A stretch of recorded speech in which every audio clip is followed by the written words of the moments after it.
Good afternoon. Welcome to the next round of a Badger Executive Talk.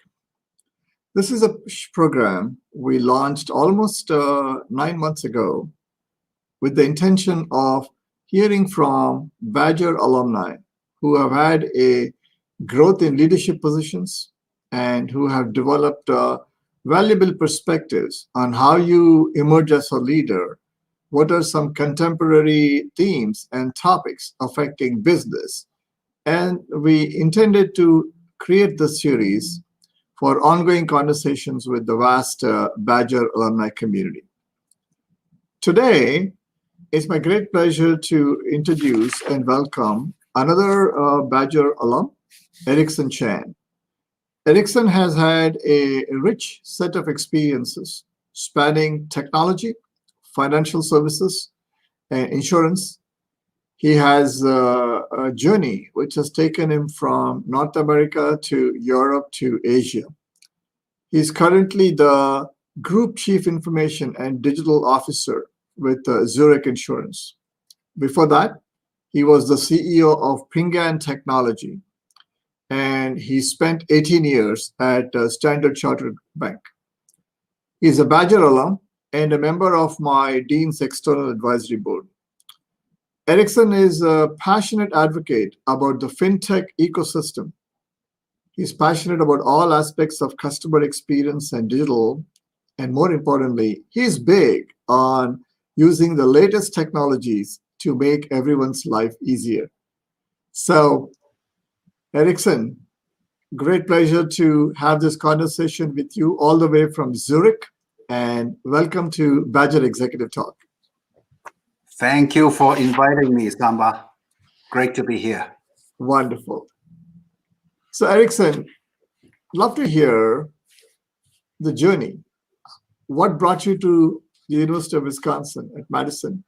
And what are some of your memorable experiences during your stay here? Yeah, thanks, Samba. And I would love to tell you that I spent a lot of time researching, looking at the ranking and Googling which is the best university. But you will know that it could not be possible. 30 years back, there was no Google.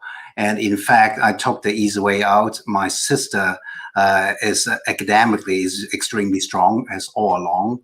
So instead of doing my own research, I just follow what she has done. And then she is a Badger alum. So as my wife is a Badger alum, and also many of my good friends, best friend around the world, they are all Badger alums today. So we should thank your sister for giving us Ericson Chan. That's right. What are some of your experiences? What did you like about Madison? What stuck with you? A lot of things, not just a single event or single characteristic. And of course, academically, it's very, very strong. And it prepared me very well because I'm in the tech business and we all talk about AI now. Even back then, when I was in university, I already studied AI. So it gave me a good foundation. Of course, the AI back then and now is a bit different, but conceptually it's still the same. So it prepared me quite well. I really enjoyed it. Even the course number is still the same, the CS 540. So that is great. And other than academic is the social element of it. Social, and I found Madison UW is very inclusive. And surprisingly, when I arrived, it was very international also. So able to get to know a lot of other people and not only making friends as in an extremely fun environment. So of course, Badger sports. Sports is a big thing for many of us still today, still very much today. And spending the time on State Street, Gilman, that is some of the best time of my life, I have to say. It's wonderful. In my 18 months here, I can truly relate to what you said. It's truly international, global, and it's very inclusive and warm. So amazing qualities. How did your UW medicine education prepare you for your first job and beyond? Yeah, actually, it did not just prepare for my first job. It gave me my first job. So, and back then it was called UWHC, and now it's called UW Health. Yeah. My first job was with UW Health, medicine, and running the IT shop for medicine. So, and it was fantastic, the experience in the hospital, running the healthcare system, and because the team was relatively small, and it was my first job, so you got the chance to be very hands-on. While it's being very hands-on, learning many different things, going from, of course, programming. For those the geeks and the like, and used to program in Paradox 4, not just programming, even the IT infrastructure. How do we even do token ring, RJ45? Those are really down to earth job activities. And then to mainframe, even doing dictate. Right now is kind of called chatbot and so forth, evolve into chatbot. Back then, it's already starting to do auto dictate for the doctors. Scripting, so that's prepared me really well on the hands-on experience. Also gave me the people management experience. Even it's a small team, so I need to lead a small team. So that prepared me really well from the schooling time and my first job on health tech, and then before I start to do something else. When you mentioned paradox and token ring, it brings back memories of the beginning of technology. That's right. Today, that would be sort of like hardwiring a technology which nobody knows today. And those are the things that run in the basement. Disclosing our age here. I know. So you spent 18 years at Standard Chartered Bank, where you grew through the ranks, and you transitioned into the role of the CIO. So talk a little bit about how you found your role as a CIO and what prepared you to that role. Yeah, Standard Chartered was an amazing company. It's a British bank, British international bank, but most of its business was in Asia, Middle East, and Africa. So it is very taking care of the people development. So because of that, I got the opportunity to do a lot of different job roles. So it's to round me out. So the question is, how do I get these opportunity even with such an environment? Yeah. Of course, a little bit is luck. Of course, I have to give it to luck, and then you need as a little bit element of that. And then once you get an organization that is also believe in talent development, and then in addition to the organization, it will be the manager that I have had. So, and they have to be able to believe in you, stretch you, and most importantly, take a leap of faith in you. So, and I do, lucky me that I had a few of these managers at that time. And so these are all external, but myself, I think if my advisors at this point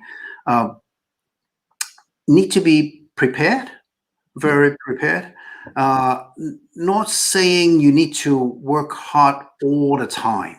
That's not what I meant. But you need to prepare for different event, different projects, more so, a little bit more so. This is about effort. You need to put in the effort. And then you need to be positive. And if you're negative all the time, no one wants to be around you. So opportunities just won't go towards that direction. So there's effort, and beyond effort then is the attitude, I would say. And the last thing is, once there is an opportunity put in front of you or getting close to you, go grab it and then take responsibility. Then you can grow. You put your effort in with the positive attitude. Make sure you try your best to grow. And then with that is not something. It's not rocket science. And then with that, I got a lot of opportunities in Standard Chartered. That's wonderful. And again, the technology roles, clearly you're the agent of change for an organization. So having the right blend of competence, but I like what you said, confidence, that and being positive. The more positive you are, the more you are helping others know that you know what you're doing, and that that the change will finally work out. So that's interesting. So, there are many alums out there who are probably wondering, how is the role of the CIO different today? We see that as technology becomes more and more central, is there career paths opening up for a CIO? Or how has the role changed? So what are your thoughts? What have you seen? The role in CIO is, I would say, has changed. And if I vaguely remember, it was, I think, thanks to an article, if I remember right, it could be by McKinsey. And that is maybe about 15, 20 years back, saying that IT doesn't matter. It's just Yes. It was Nick Carr in 2004, Harvard Business Review, what I call the infamous article. so sorry, I take it back, Mr. No worries. I'm sure that McKinsey paid him to say that.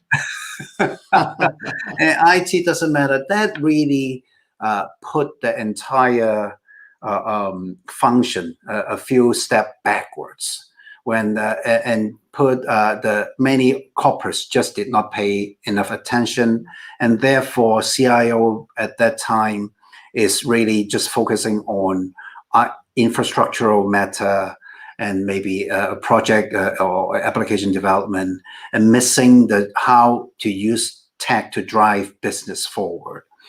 And thanks to the .com boom, even after the article showed, because of .com boom is still going strong, and then slowly various organizations start to think, maybe that article didn't know what he or she was talking about.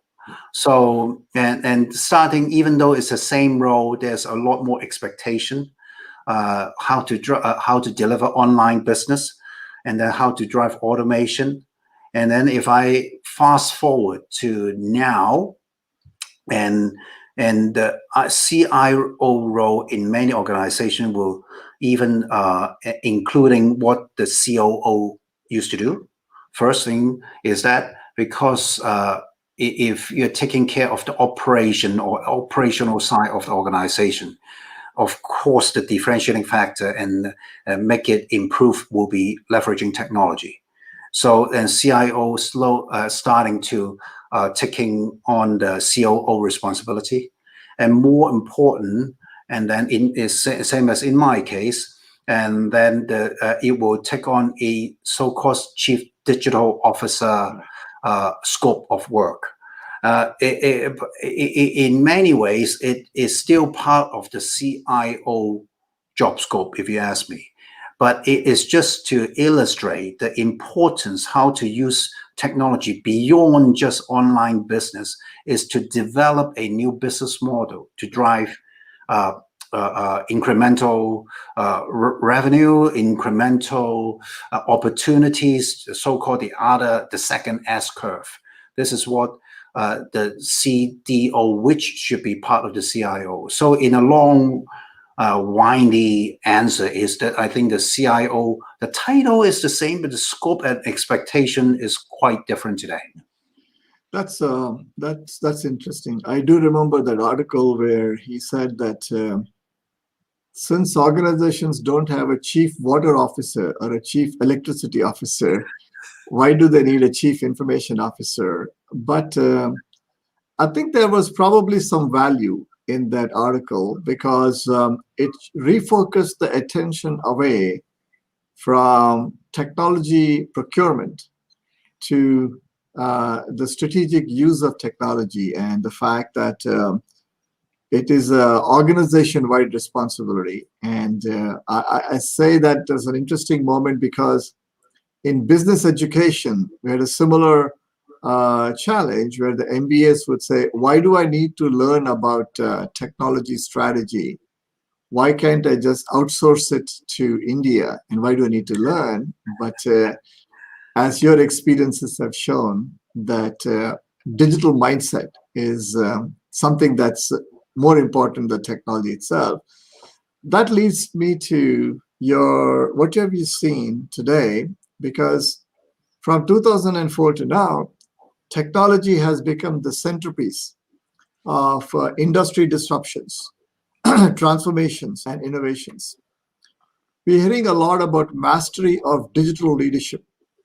And with your experiences across the continents and in different companies, what does leadership of a digital economy mean to you? How do you see firms and leaders prepare for that? Yeah, this is a big question, and absolutely, you're absolutely right. If you look at the top 10 companies in the world, largest company in the world by market cap, Yeah. 7.5 of them, they are tech companies these days. Compared with 10 years ago, is very, very different. Only 2 or 3. Yeah. So, and half is that I would consider Visa is a half technology company. So therefore, 7.5, I would say. So definitely this is very critical. But with the 7.5, there are many different business models. They are not, even though I say they're a technology company, they are all very different. So if to prepare in this current era, it doesn't matter what industry we're in, my belief is that you need to do a top-down and a bottom-up approach. Top-down is that to understand what kind of business model is available or evolving because of the advancement of technology. So it could be an ecosystem play, it could be a platform play, it could be sharing. So there are many different ways by leveraging technology to drive a whole new set of opportunities. That's top down. And then at the same time, I think that would not be sufficient. Also need to look at bottom up, is look at the advancement of technology, what potential opportunity they can bring. So bottom up will be like all the hottest topic in the tech field, like AI. I always call it ABCD. I can keep on going, EFGH, and so and like AI, blockchain, Yeah. cloud, Yeah. data, big data. So and in all seriousness, EFGH like enterprise tech, Yeah. fintech, Yeah. GovTech, government technologies like smart city, health tech. So all these, what are these technology can open up the opportunities? What can they do? I think in all leaders today should understand it, not expecting you to program Python or Paradox, but then is to really able to understand what possibility, what use cases they can bring. So at times it could even be a solution looking for problems. And this is how we discover a lot of innovations to begin with, even though it's bottom up. So there will be many bottom ups, and then there has to be a top down strategy linking the two sides. I think this would be my view how to prepare for it. I think. Yeah. Now, that's great because I think sometimes we get caught up in the potpourri of technologies, the A, B, C, D, E, F, G, H, H, and so it can be intimidating. But how do you find the common thread, and what's the strategy, the innovation? Those are certainly interesting. which makes me have you think about one of the challenges that incumbent firms face, firms which were not born digital, which have a rich legacy of incumbency. And you being at big firms like that, Standard Charter, Ping An, and now Zurich. What's your experience of why do large firms, especially incumbent firms, find it difficult to harness technologies as easily as the Googles, the Amazons, and the digital companies do? I I think it's not necessary for the whole industry. I think there are some players they do well, and of course, the some of it is a very good question. Some of it could be the funding model is already very different. So and a lot of the startup or tech firm, they are not a dividend provider, right? Yeah. So and then also the risk that is willing to take is very different. As a financial institute, trust is by bar none number one trait. We cannot violate any trust, and then we everything we do has to be take extra care. So therefore, I think it's not necessary. The pace, obviously, change will not be as fast as the others, but ultimate achievement not necessarily that far off, I would say. So it taking care. I understand there is a saying is like fail fast, Yeah. and that is okay. But I will argue, well, fast is yes, but why fail if you can avoid it? So and then that is the starting point is a little bit different, and I and there is a drive also, and is focusing on the millennial, right? In a lot of the technology company, but I think in for a more incumbent firm, it's not only just millennial; it's like all sector. Right. And then slowly by leveraging technology, and even incumbent companies, they can take care of all sectors of the customers, even become customer of one instead of just millennial. So the initial starting pace is maybe a little bit different, but I think at the end, who can get there ultimately, I think it's still a bit early to tell. Right. Yeah. Interesting. So Ericsson, you are passionate and you have had a lot of involvement in the finance industry. How are technologies changing the finance industry? We hear about fintech. Do you have some concrete examples of where is the value proposition? Where are the innovation opportunities? How will fintech make customers' lives easier?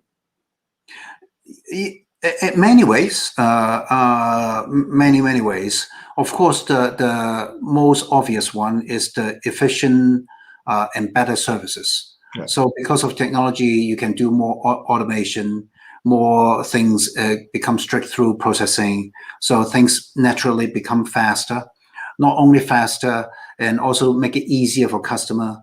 And you can leverage technology like chatbot. For example, previously, instead of you listen to the whole message and then press 5 to do this, and then press 6. Instead, now you can pretty much just chat with the machine. Yeah. For some basic conversation and instruction. You get there. So it is a lot more efficient, a lot more user-friendly. That's one.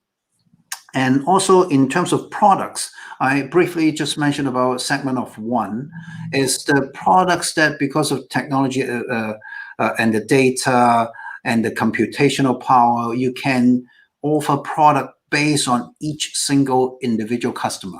Instead of say this is this sector segment millennial, this is the affluent as such. So you can really tailor-make every single product based on your needs, based on your or need, not might not even be immediate in the near term needs. We can able to offer that.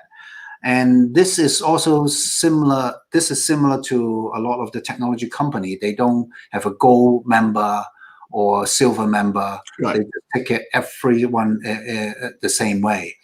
And of course, anytime, any place, instead of you having the customer need to come to us to do something all the time, we will deliver at the point that when you are purchasing something, when you are enjoying something, if you have that financial need, we will take it there, not just about mobile device, but take it to the point that use case basis. So these are the changes that can bring. I think one, if I had one key thing is even, I would say, using a big word, democratize VIP service. Yeah. Yeah. And in the past, some of the services only can afford to allow to the VIP, so very manual driven services. But now you can even do robo advisory, for example. Yeah. And then we can do doctors as always standby, telemedicine, and so forth. And it doesn't matter who you are. So that is offer a lot more inclusive than ever before. Right. That's interesting. I mean, I like the word democratization. And then you also began to talk about the healthcare industry. So do you see parallels? Do you see opportunities? How do you think about digitization and healthcare? Where can we make lives better? Healthcare is even the benefit is even more dramatic, dramatically better. So if we look at the healthcare, normally we look at the number of the P pillar. So we often look at it, for example, patient and the provider and the payer. So if we look at, let's say, provider like the hospital or the doctor, and technology can help not only how the hospital being managed and medical record and so forth, even able to help doctor to be a lot more efficient. So in the past, if you ask a doctor to look at multiple CAT scan, X-ray, you easily take like 20 minutes per patient to really go through a whole stack of films. But now with AI, you can already highlight the key areas for the doctor to focus on. Instead of 20 minutes, a 2-minute can do a much better job than before. That's just one example, and depends on which market you're talking about. Some of the emerging market, the doctor availability is limited, and the qualification is not necessarily very consistent. So, and AI can also deliver assistant to the doctor. We even did a competition like Jeopardy kind of competition with 3 groups of doctors, and one is without any assistant, one is with a Google, having a Google search, and then one with a digital assistant that is well trained. And then you can see the results of if there's the same medical case in front of them, is a lot better to help the doctor. Interesting. And patients, of course, because of these technology, many of us wear these and become preventative and become more holistic. Payer on the government, social benefit, and also insurance company, you can make sure it's more efficient, or even at the other end can prevent fraud cases a lot easier. So make the healthcare a bit more affordable. So many things can do to the healthcare industry. It's very fascinating what the future opportunities look like as we increasingly use wearables, and then we are having real-time data, and we can do predictive. And I like your point about in a way, it's democratization of the quality and access to healthcare their technology can make a huge difference. So that's really exciting. So I want to change the tone a bit. There's a lot of good that digitization is doing for firms and industries. But at the same time, there is a growing sense of awareness and concern about what are the rights and responsibilities. So we heard the term responsible AI to mean that what's the boundary of where AI intrudes into our lives? What's the boundary for where AI or digitization affects society in terms of job creation, dependency, and so on? So I'm curious to hear your views on responsible digitization. What should leaders do in weighing the benefits and the risks? What will be the new social contract around technology as we move to a digital economy? Any thoughts? Yeah, and this is a topic that is very close to our heart, close to Zurich Insurance heart. Yeah. And we have made a commitment that how we will have the AI as responsible AI and also data privacy protection. We are committing as a strong commitment beyond regulatory compliance. So this is very critical as we use more and more technology or data. This will become the standard has to be set. And we need to look at it from at least three principles. Has to be fair. Technology that we offer, solution that we offer has to be fair. In terms of fairness, so we need to look at, make sure, safeguard the data set that we use, because this is a garbage in, garbage out, Yeah. unfair in, unfair out. So how to make sure a data set that is not reinforcing some of the bias in there. So fairness is very critical. And transparency. Second is transparency. We need to make sure that the main factor of determining our model or the answer has to be explainable. It's clearly explainable. And then the last one is accountability. So we need to make sure we have a way to say to abide by the three key principles here.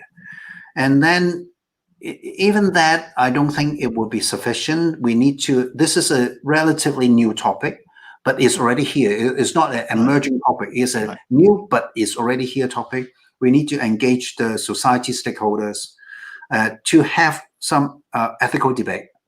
It is still to make sure the AI is remain to be aligned with the value system of the society.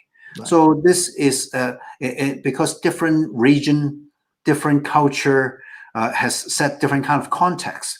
So we need to have, while we abide by the three principles, we need to communicate more to have a good discussion. And just happened, I think, right before this meeting, as mentioned, and WEF is a good forum. I just got off. It's a good forum to have this kind of debate. So to raise the awareness and then to generate some kind of a guideline so everybody can follow, instead of just tell everybody what to do, but the key is how. Yeah. Now that's important because we made so much progress in transparency, equity, and all those things about decisions that companies make about the lives of consumers. Right? There have been stories about AI being right, but not necessarily being fair.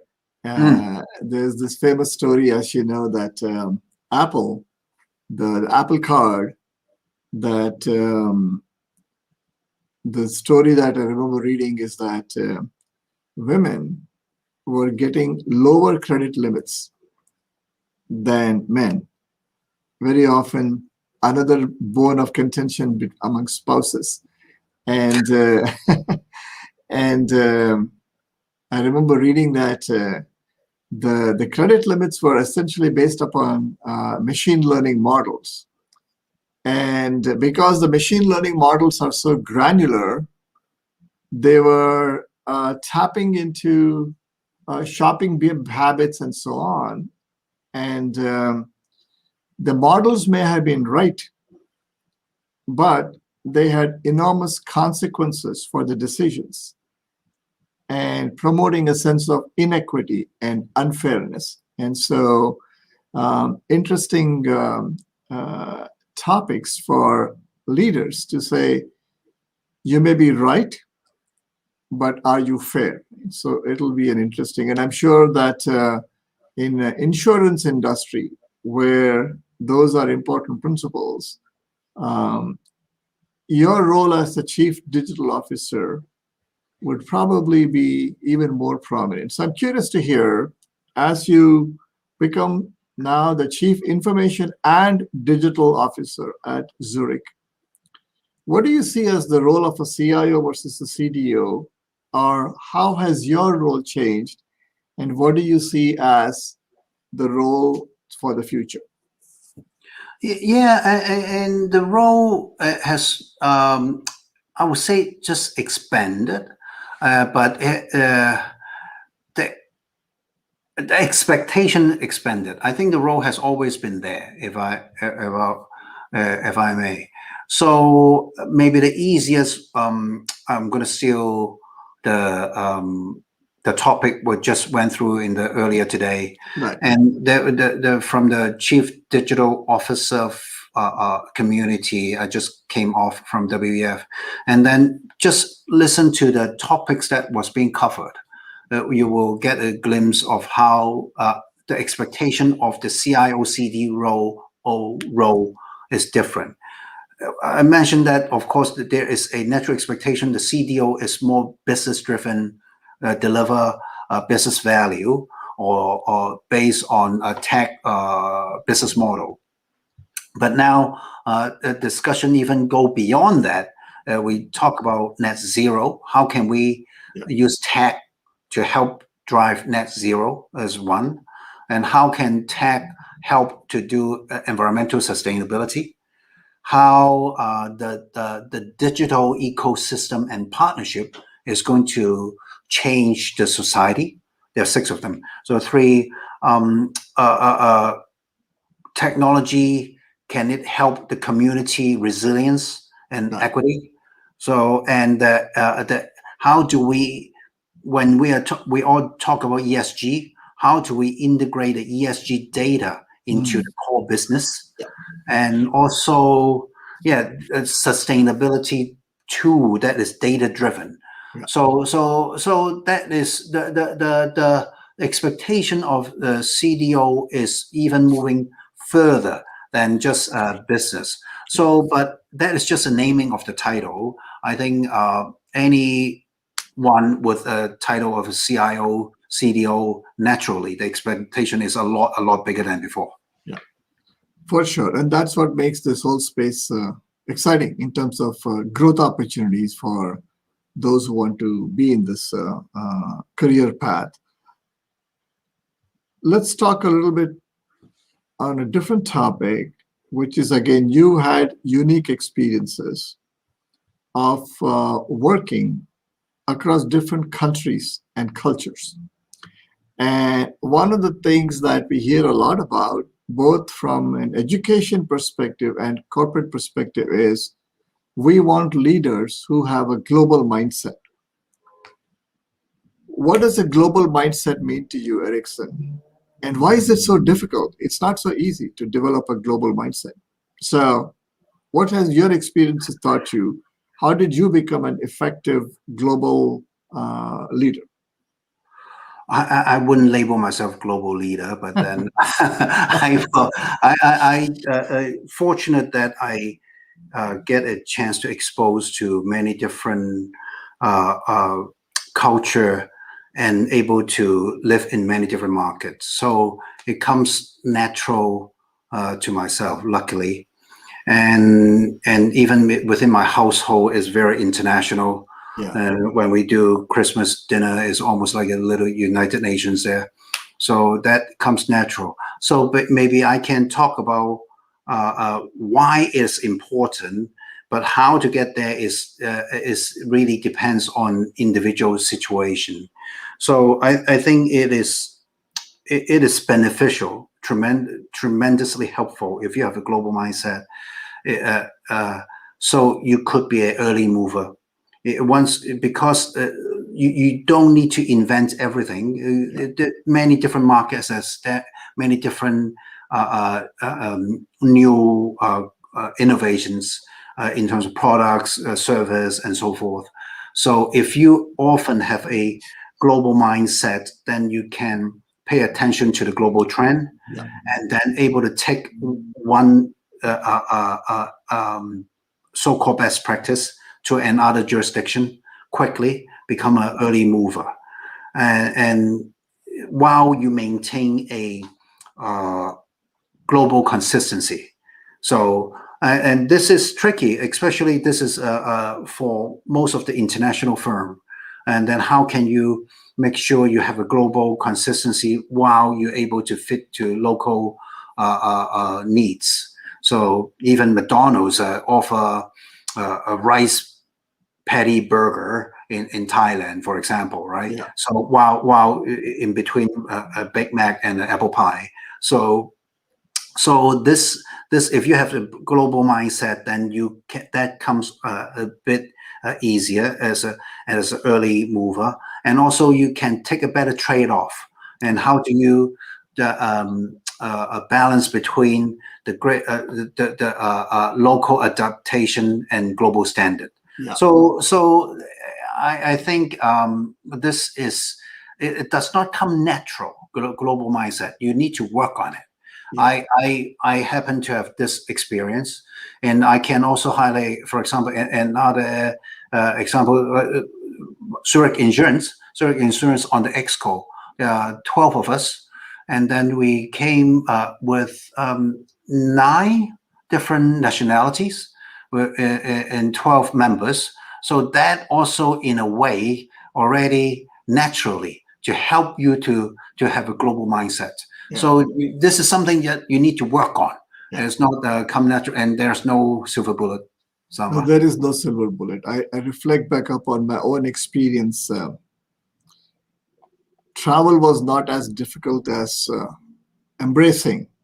You used the word earlier about being positive, and I felt the same, which is embracing people, their culture, their food habits, and enjoying it, because that's true acceptance. So it was interesting. So Ericson, it looks like we have created a lot of interesting conversations, and we are getting some questions coming in. So let's turn to some of those questions. So here's a question for you from Z Sen. What differentiates people that rise to the top versus people that get stuck in mediocrity? Yeah, I think I kind of answered that earlier. Honestly, you do need to have a bit of luck, but then a big part of it, again, be prepared. I don't want to say work hard. Work hard sounds terrible. So, but you at the right moment, at the key area, you do need to be prepared. And then and positive, I stress that again, I mentioned before, if you are always has a negative view of things, as a complaining, it just opportunities naturally would not come your way. That is the key. And take extra mile when no one wants to take up that responsibility. Be the one to take it up. When there's a sticky situation, you don't want to waste a crisis. Is that how I say it? Yeah, don't want to waste a crisis. Don't want to waste that. When there is an issue, when no one wants to step up, you step up, and that is the only moment. So yeah. No, it's interesting. It is certainly important. I have seen that the mindset is to be entrepreneurial about your own career, and that doesn't mean that that doesn't mean you have to not be loyal to your employer. But ultimately, today We are in this world of lifelong learning. So having an awareness of who you are, having an awareness of your brand, and continually seeking out new experiences, so that those are interesting elements. If you are going to be entrepreneurial, behave like an entrepreneur. So interesting. Here is another question from Gretchen. And her question is, building on the evolution of the CIO role, how has your partnership with the Chief Marketing Officer, Global CMO, you earlier talked about being passionate about the customer experience. So how has your partnership with the CMO evolved as you both work to optimize the customer experience? Again, because that's something that's a boundary spanning. So things you've done to, I can broaden out to say, how have you built relationship with peer business leaders in driving innovation? Yeah, very closely. The CMO and the CIO role work hand in hand. And in our case, I can just use Zurich as example. And everybody talk about customer centricity, Yeah. but our CMO is genuinely taking the lead to drive it, and not just about NPS, but in every single thing, every single service that we do. And very often, they need a lot of data analytics.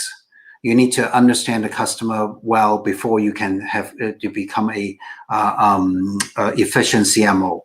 So we do need to work hand in hand.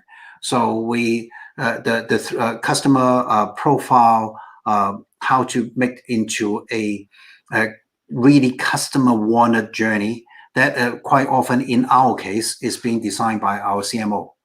So, and this is a very same agenda that as a CIO needs to do.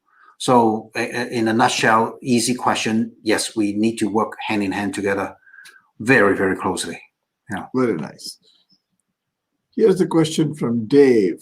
And I'm going to preface that by, there is this sense typically that the CIO is the order taker.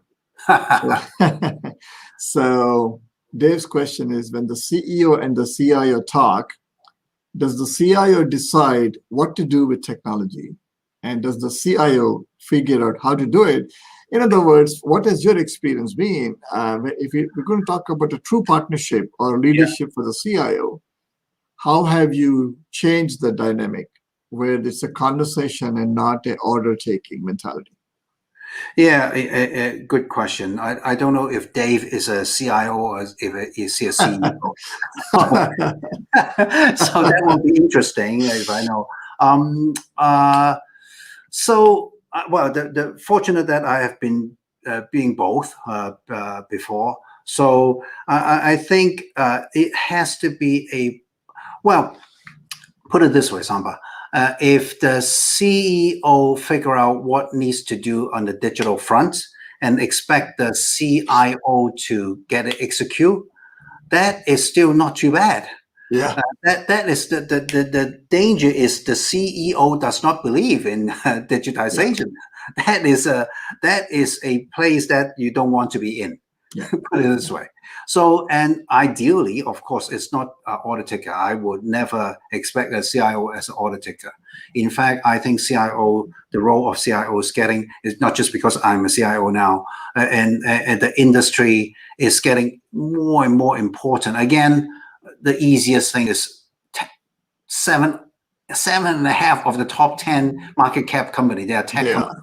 Yeah. So how could that be? If there is a CEO genuinely is giving order on the digitization, then and in a very strategic way and knowing the dynamics of it, I think it's not necessarily a bad thing.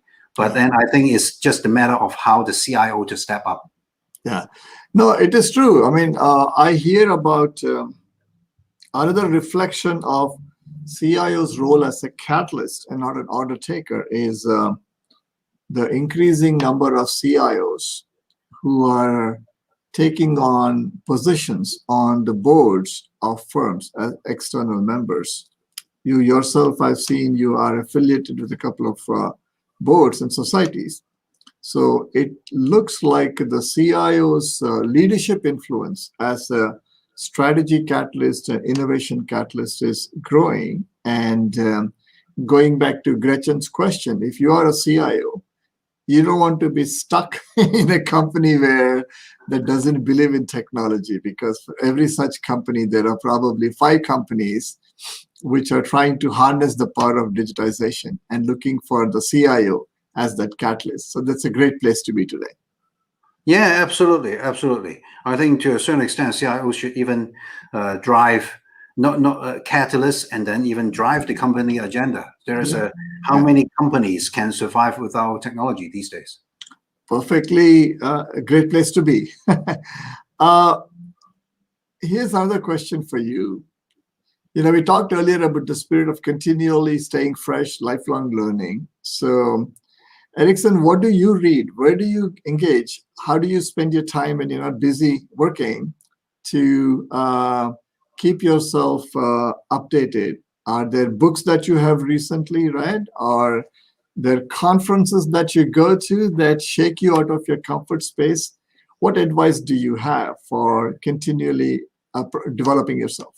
So, if you remember how I picked Wisconsin initially, so I am quite find quick ways to get this done. So, I would love to tell you that I have read many different books and so forth, and that will come during Christmas time. Yes.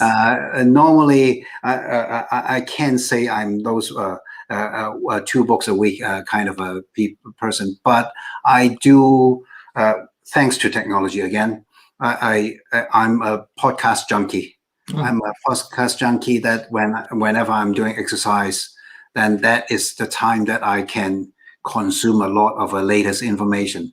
So I love it, and there's a great source of latest information. So wow, I can multitask. Is there a favorite podcast that you stay current with? Yeah, would it be not fair if I mentioned? Okay, I quite like 11FS. So that is one. And 11FS has a number of them. A16Z is quite good. So a fair number. They are the one of many good ones. Yeah. No, that's wonderful. So, Ericson, you've got a checkered career, but as they say, hindsight is always 2020. Looking back at your career, is there anything you would have done differently if you had the benefit of going back in time? That's too good a question. Naturally, I'm not a person that look back too much, and then and many things that I'm just grateful and blessed. I think the experience that I have had. So honestly, not just being politically correct. If you ask me, do I want to have anything changed? Probably not. And maybe if I can really have one, I would just like to spend a little bit more time with my family. Yeah. I think that would be it. Yeah. I just marvel at how you juggle, because your idea of spending time is how do you spend time across continents. So that's yes, with the iPad at the dinner table. That will be across lunch and dinner at the same time across the globe. Indeed. Especially when our children, they're themselves digital natives, and they have a whole new pattern of socializing, mingling, and so on. And the time with them is short. So I can truly relate to what you have said. So, Ericson, this is usually one of my favorite questions. And here it goes. If there is a book on leadership by Ericson Chen, what would its title be? Samba, I need to disappoint you, because I'm quite certain that I'm not going to write a book about leadership. I cannot imagine that it will sell many copies. Let's call it a podcast by Ericson. but I do consider to write books someday. And something close to my heart, of course, is tech and or specifically fintech. And in fact, I have coined with a title previously, and one of them is a fintech. If it doesn't kill you, make you stronger. That would be that would Isn't be. there a song, "What doesn't kill you makes you stronger"? So now we got a new version of that. Yeah, I'm sure there was one. Yeah, that's wonderful. I remember seeing a couple of segments where you were on MSNBC or CNBC, I think, and then I saw you do a corporate show and tell about your passion about fintech. And I think there's a lot of myths about fintech. So I think the world is ready for the truth about fintech by Ericson Chan, or "What doesn't kill you makes you stronger." Are you sure? You're going to buy a few copies? Just tell me, where do I order? The nice thing about Amazon, one click, is that as long as my CFO doesn't find out what I've done with the family fortune, consider me a buyer. Fantastic. Thank you for your support, Samba. Ericson, I know it's dinner hour in Zurich, and I'm very grateful for you making some time available. And we had a great conversation about the breadth of your leadership journey, the breadth of your travel across continents. And we can't wait to welcome you back to campus when you visit. There's this beautiful architecture of Zurich when I drive from Madison to Chicago. And every time I look at that, I'd say, that's Ericson. So look forward to that. That's our company headquartered in North America, in Schaumburg. Yes. Yeah. Have a good evening, and thank you for joining us today. Hey, thank you for inviting me. I really enjoyed this. Thank you, Samba. My pleasure. My pleasure. So I hope that you enjoyed hearing of Ericson's experiences and enjoyed his sense of humor and humility, despite the breadth of his accomplishments and his entrepreneurial spirit. Thank you for joining us, and please join us again for our next edition of the Badger Executive Talk. Another distinguished and proud Badger alum, Tom Falk, who recently retired as the chairperson of Kimberly-Clark. So we look forward to seeing you, and please don't forget the survey. And thank you very much, and enjoy the rest of your day wherever you are. On Wisconsin.